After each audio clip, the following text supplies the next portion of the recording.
ಸಿದ್ಧರಾಗಿದ್ದಾರೆ. ಸದ್ಯದ ಪೈಪೋಟಿ ಮುಖ್ಯವಾಗಿ ಇಬ್ಬರ ನಡುವೆ ಇದೆ. ಒಂದು, ಇಕ್ಯೂಟಿ ಸ್ವೀಡನ್ ಭಾರಿ ಮೊತ್ತದ ಬಿಡ್ ಮಾಡುವ ಮೂಲಕ ಮುಂಚೂಣಿಯಲ್ಲಿದೆ. 2, ಭಾರತ ಅಮೆರಿಕ ಸಿಂಗಾಪುರ ಒಕ್ಕೂಟ ಮಣಿಪಾಲ್ ಗ್ರೂಪ್ನ ರಂಜನ್ ಪೈ ಅವರ ನೇತೃತ್ವದಲ್ಲಿ ಅಂತಾರಾಷ್ಟ್ರೀಯ ಹೂಡಿಕೆದಾರರು ಒಂದಾಗಿದ್ದಾರೆ. ಪ್ರಮುಖ ಅಂಶಗಳು: ದಾಖಲೆ ಮೊತ್ತ $16,660 ಕೋಟಿ, $2 ಬಿಲಿಯನ್ ಎಂಬುದು ಐಪಿಎಲ್ ಇತಿಹಾಸದಲ್ಲೇ ಅತ್ಯಂತ ದೊಡ್ಡ ಮೊತ್ತಗಳಲ್ಲಿ ಒಂದಾಗಲಿದೆ. ಇದು ಫುಟ್ಬಾಲ್ ದೈತ್ಯ ಮ್ಯಾಂಚೆಸ್ಟರ್ ಯುನೈಟೆಡ್ ಮಾಲೀಕರ ಆಫರ್ನು ಮೀರಿಸಿದೆ ಎನ್ನುವುದು ವಿಶೇಷ. ಅದಾರ್ ಪೂನಾವಾಲಾ ನಿರ್ಗಮನ, ಸೀರಮ್ ಇನ್ಸ್ಟಿಟ್ಯೂಟ್ನ ಮುಖ್ಯಸ್ಥರು ರೇಸ್ನಿಂದ ಹಿಂದೆ ಸರಿದಿರುವುದು ಈಗ ಈ ಎರಡು ಗುಂಪುಗಳ ನಡುವಿನ ನೇರ ಹಣಾಹಣಿಗೆ ದಾರಿ ಮಾಡಿಕೊಟ್ಟಿದೆ.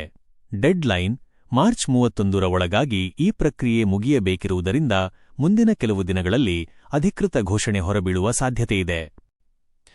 ಅಭಿಮಾನಿಗಳ ಕುತೂಹಲ: ಒಂದು ವೇಳೆ ಈ ಹಸ್ತಾಂತರ ನಡೆದರೆ ಹೊಸ ಮಾಲೀಕರು ತಂಡದ ನಿರ್ವಹಣೆ ಮತ್ತು ಮುಂದಿನ ಮೆಗಾ ಹರಾಜಿನಲ್ಲಿ ಯಾವ ರೀತಿಯ ಬದಲಾವಣೆ ತರಲಿದ್ದಾರೆ ಎಂಬುದು ಕುತೂಹಲ ಮೂಡಿಸಿದೆ.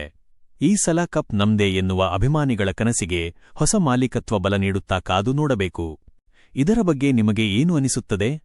ಸ್ಥಳೀಯ ಉದ್ಯಮಿ ರಂಜನ್ ಪೈ ಅವರ ಒಕ್ಕೂಟ ತಂಡವನ್ನು ಖರೀದಿಸಿದರೆ ಉತ್ತಮವೇ ಅಥವಾ ಅಂತಾರಾಷ್ಟ್ರೀಯ ಸಂಸ್ಥೆ ಇಕ್ಯೂಟಿ ಬಂದರೆ ಒಳ್ಳೆಯದೇ?